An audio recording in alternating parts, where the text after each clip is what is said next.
ചടയമംഗലം പട്ടണത്തിന് നടുവിലൂടെ ഒഴുകുന്ന തോടാണിത്. ഒറ്റ നോട്ടത്തിൽ തന്നെ മാലിന്യം നിറഞ്ഞ തോടിന്റെ അവസ്ഥ വ്യക്തമാണ്.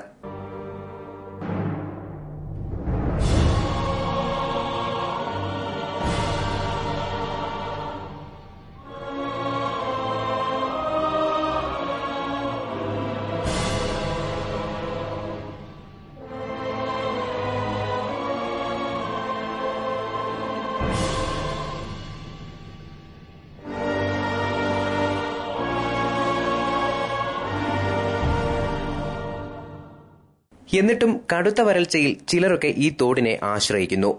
വെള്ളത്തിന് മറ്റു വഴിയില്ലാത്തതിനാൽ തോടിന്റെ സമീപത്ത് താമസിക്കുന്ന പലരും ഇതിൽ ചെറു തടയണകൾ കെട്ടി വെള്ളം ശേഖരിക്കുകയും ഉപയോഗിക്കുകയും ചെയ്യുന്നുണ്ട്. ഇത് അധികൃതർക്കും അറിയാം. പക്ഷേ തോടിനെ സംരക്ഷിക്കാൻ മാത്രം അവർ താൽപര്യം കാട്ടുന്നില്ല. ചടയമംഗലം പൊതുമാർക്കറ്റിലെ മാലിന്യങ്ങളും മൃഗാവശിഷ്ടങ്ങളും വഹിച്ചുകൊണ്ടുവരുന്ന ഓട അവസാനിക്കുന്നത് ഈ തോട്ടിലാണ്. സമീപത്ത് പ്രവർത്തിക്കുന്ന KSRTC ഗാരേജിലെ ഓയിലും മറ്റു മാലിന്യങ്ങളും തള്ളുന്നതും ഇതേ സ്ഥലത്തു തന്നെ. അതുകൊണ്ട് തന്നെ തോടിന്റെ പട്ടണമധ്യത്തിലുള്ള ഭാഗം കണ്ടാൽ അറയ്ക്കും. പഞ്ചായത്തിന്റെ കണ്ണിൽ ഇത് പെട്ടിട്ടും മനഃപൂർവ്വം കണ്ടില്ലെന്ന് നടിക്കുകയാണെന്ന് നാട്ടുകാർ ആരോപിക്കുന്നു.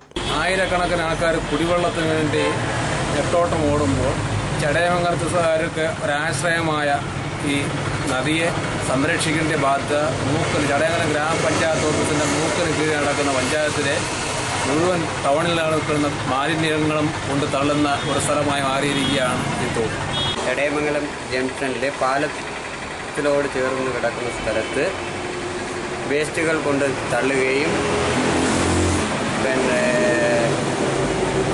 മറ്റ് ഉപയോഗശൂന്യമായ സാധനങ്ങളിട്ട് അസുഖങ്ങൾ പടർന്നുകൊണ്ടിരിക്കുകയാണ്. അത് ചടയമംഗലം ഗ്രാമപഞ്ചായത്തോ ആരോഗ്യ വകുപ്പോ ശ്രദ്ധിക്കാതെ ഇരിക്കുകയാണ്. ഇതിന് വേണ്ട നടപടികൾ സ്വീകരിക്കണമെന്ന്. കുടിക്കാൻ വെള്ളമില്ലാതെ ജനം നട്ടം തിരിയുമ്പോഴും ഉള്ള ജലസ്രോതസ്സുകളെങ്കിലും സംരക്ഷിക്കാൻ അധികൃതർ തയ്യാറാകാത്തതിന്റെ പ്രത്യക്ഷമായ തെളിവാണ് ചടയമംഗലം തോട്. News bureau, Chadayamangalam.